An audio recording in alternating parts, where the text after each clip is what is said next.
Fala, Alminha.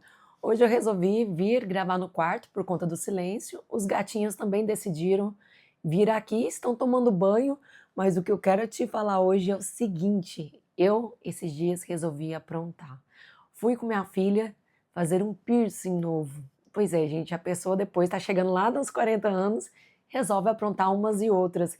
Primeiro eu vou te mostrar como que foi isso de fazer esse piercing e depois a gente aqui com um café vai falar sobre como que às vezes a gente tem vontade de mudar, talvez para transparecer alguma mudança interna. Aí nesse momento ela perguntou se estava pronta, foi lá, eu fiquei na expectativa, ai, deu aquela doidinha, só na entrada ali, fiquei aguardando, muito plena, fazendo careta para minha filha, ver que eu sou muito forte e corajosa. E aí, ai, ela ainda atravessou o negócio ali para passar o piercing, né? Para passar o brinco. É, olhando assim, parece que é mais sério. Mais uns instantes de tortura. Meu Deus do céu. Aí a alma já saiu do corpo, então tô bem tranquila. E aí ela foi fechar só na parte de trás. Ele não vai poder ficar movimentando muito, tá? Vai atrapalhar a sua cicatrização. Pronto, ali o brinco, orelha vermelha. E eu feliz neste momento. Assistindo agora ao vídeo, eu percebi que aquela minha cara, na verdade, era de surpresa, porque na hora que fez o furo em si, não estava doendo, mas depois deu um pouco de trabalho, porque nos próximos 4 dias ficou meio inchado. Eu acho que ainda pode estar um pouco, porque quando a gente dorme em cima, né, acaba machucando. Esse furo de cima eu já tinha, e aí fui inventar esse aqui, porque eu usava muito aquele brinco que é falso, sabe? Você coloca assim, só que vivia caindo. Aí eu falei, não, eu vou colocar um brinco de verdade. E eu já tenho uma filha maior, que é cheia dos furos, né? Ela falou, não, mãe, nem dói. Aí fui entrar na onda, fui lá. Só que aí depois deu essa inchadinha, coloquei gelo e até quase me arrependi, que eu fiquei pensando, gente, o que que eu fui inventar a essa altura do campeonato? Porque quando a gente é muito novo, a gente não mede muito as consequências. A gente sabe que aquilo ali vai passar, que é legal e tudo mais, mas com o passar do tempo a gente começa a refletir sobre isso, se realmente vale a pena algumas coisas, né? Eu, por exemplo, já fiz algumas coisas que consegui que fossem reversíveis e que na época foram importantes para mim. Por exemplo, eu tive a minha primeira filha muito nova, né? Eu tive ela com 18 anos. Hoje ela tem 21 e eu tô com quase 40. E depois que eu tive essa primeira filha, eu lembro que uma situação que foi muito importante para mim e que era estética, mas que mexia muito com essa questão da autoestima, era colocar o tal do silicone. Naquela época era uma fama, assim, sabe? Tipo, todo mundo queria colocar. E eu lembro que ao invés de eu fazer minha formatura de jornalismo, eu resolvi investir no silicone. E eu fui feliz por 14 anos com esse silicone, porque realmente eu fiquei assim num lugar de mais alegria mesmo, porque eu me sentia melhor. Então eu acho que quando a gente vai falar de transformações, a gente precisa entender qual é a razão da gente fazer isso. Muitas pessoas acreditam que é para os outros, né? Falam, você está fazendo isso para os outros. Mas na verdade, acredito eu que começa primeiro na gente, porque eu me sentia muito mal, porque eu era muito nova e a mulher sabe o que acontece depois que amamenta. E eu cheguei a doar leite. Sério, eu doava 2 garrafas por semana de leite. Eu doei durante 10 meses. Então imagina o que aconteceu no depois. Então quando eu coloquei esse silicone, realmente foi uma realização. E por que que eu fui feliz por 14 anos? Porque há um tempo atrás eu resolvi assim tirar o silicone, fazer o explante. Porque eu pensei assim, eu não vou me submeter a cada 10 anos a uma cirurgia. É o que eu estava falando. Com o passar do tempo, você começa a reavaliar. Será que isso vale a pena? Será que eu vou colocar a minha saúde em risco? Porque toda intervenção gera algum risco. E aí foi então que eu decidi realmente fazer o explante. Mas por que que eu acabei falando disso? Porque às vezes a gente sente que precisa reforçar alguma questão interna que se modificou por meio do externo. Por que que a gente faz isso? O que que isso de fato agrega na nossa vida, no nosso psicológico? Porque assim, existe uma coisa chamada desenvolvimento do papel. Muitas vezes a gente precisa parecer algo para que a gente também acredite nisso. Por exemplo, na nossa vida a gente tem vários papéis, né? Eu tenho o papel de mãe, eu tenho o papel de filha, eu tenho o papel de profissional.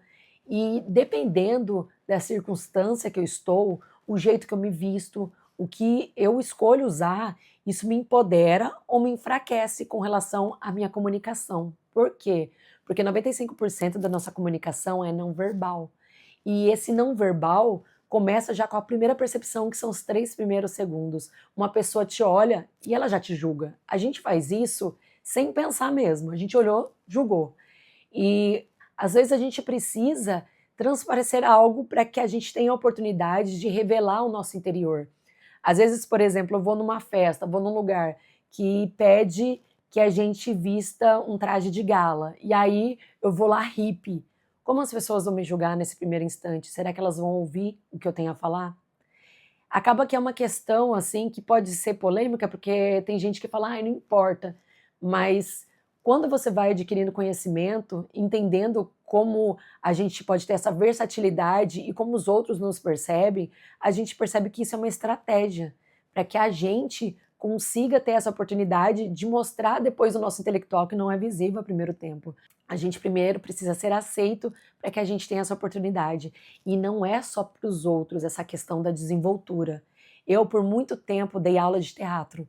E o que a gente fazia no teatro? Para que a gente tome um papel, a gente precisa pensar em como esse papel age, como ele fala, qual a motivação dele para ele fazer o que faz, qual o objetivo, o que ele quer alcançar. Se o ator precisa entender da motivação do personagem para que então ele haja com verdade, imagine nós. Nós também precisamos disso. Pode reparar que muitas vezes a gente fala nas entrelinhas. Eu falo uma coisa, mas eu estou pensando outra. E isso faz o quê? Faz com que a minha intenção se modifique. Então não é só no teatro, mas no psicodrama também existe isso, essa tomada de papel. E é algo que você consegue exercitar. Ah, eu vou fazer uma apresentação. Agora, nesse lugar de apresentadora, eu estou me comportando com qual papel? Eu sou uma filha? Provavelmente não, né? Eu vou ser uma profissional. Então, um exercício que eu posso fazer, por exemplo, é andar pelo espaço, é entender como que aquela profissional, ela faz isso, ela anda, ela fala, por que ela fala desse jeito? O que ela quer? O que ela pretende? Porque isso nos ajuda na nossa desenvoltura pessoal. E é muito interessante porque não é uma questão de não agir com a verdade, não é.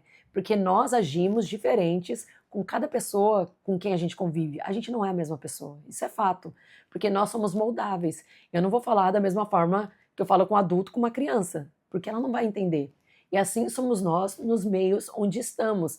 E a gente tomar um papel com suas características, essas que a gente consegue passar para o nosso corpo, quanto pela nossa vestimenta, isso nos dá confiança para fazer o que a gente tem que fazer.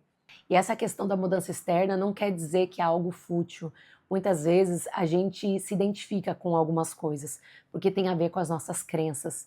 Por exemplo, antigamente eu gostava muito desse estilo hippie, né? Eu falei brincando ali no começo, mas eu meio que era nesse estilo, porque eu fazia teatro, gostava das artes, e eu me sentia bem com isso e com elementos da natureza, né? Pedras, essas coisas.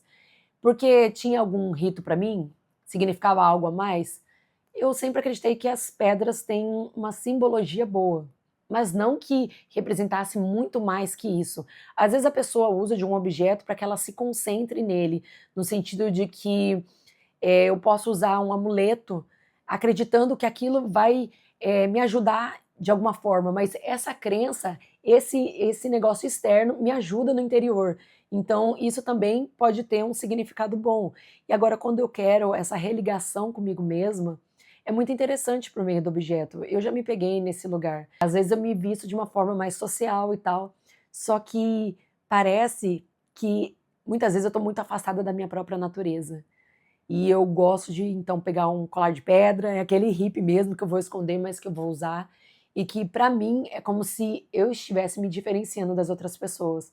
Porque a gente vê hoje em dia que as pessoas acabam ficando num padrão se não tomarem cuidado. Não só as pessoas, mas as casas, tudo vai para um lugar de menos personalidade e mais convenção, porque as pessoas se acostumaram a serem mais parecidas. E aí, às vezes, a gente quer essa diferenciação, a gente quer se lembrar das nossas raízes, das nossas origens, e a gente se lembra do que a gente gosta. Mas aí, para falar dos objetos, eu preciso também falar que a gente não pode se perder nos excessos.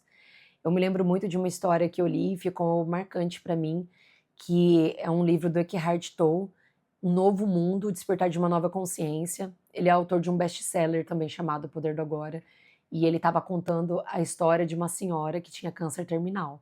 Ele, como psicólogo, certa vez, médico também, foi visitar ela e fazer uma visita rotineira, e quando ele chegou lá, ele percebeu que ela estava muito apreensiva, que ela estava nervosa, e aí ele perguntou o que estava acontecendo, e ela disse que havia acabado de perder um anel. E aí ele falou assim: "Ai, mas, esse anel merece tanta sua preocupação, porque se você pensar bem, a gente não sabe o dia de amanhã". Pensa, a mulher com câncer terminal, e ela estava com tanta preocupação por conta disso. E aí ele perguntou para ela: "E o que que mudaria para você, se você achasse nesse momento? Poderia trazer uma alegria, mas você enquanto pessoa se modificaria, né, porque isso agora está te trazendo preocupação e talvez esteja até prejudicando mais a sua saúde. E agora não é esse momento de você ter calma, né, de você ter paz, de você focar nesses valores que você construiu até agora, né". E aí ele trouxe essa reflexão para ela, então ela relaxou, deixou por estar, né, esse anel, sem tanto apego. E é muito importante que a gente se lembre disso, porque por mais que os objetos revelem muito sobre nós, né, comuniquem, ele na verdade, ele só está mostrando algo, mas ele não é o que a gente é, né. A todo momento a gente fala sobre desconstrução, né, a gente está se modificando, a gente se modifica de diversas formas. E às vezes a gente começa a entender a importância de começar a tirar esses excessos, essas máscaras, porque tudo que basta somos nós, essa nossa presença que ilumina, que transparece, transborda, e é por meio da nossa atitude, do nosso lugar de estar empoderado em quem a gente é. E talvez a gente não precise realmente desses objetos, que a gente consiga olhar as pessoas além do que elas aparentam ser. Agora me conta, qual foi a última vez que você usou algum objeto ou que você fez alguma transformação externa, porque tinha acontecido, na verdade, ali algo interno que você queria reforçar para que então a sua atitude se consolidasse. Espero que você tenha curtido esse vídeo, continue aqui comigo e acompanhe os links dos livros que eu vou deixando abaixo. Até a próxima, tchau!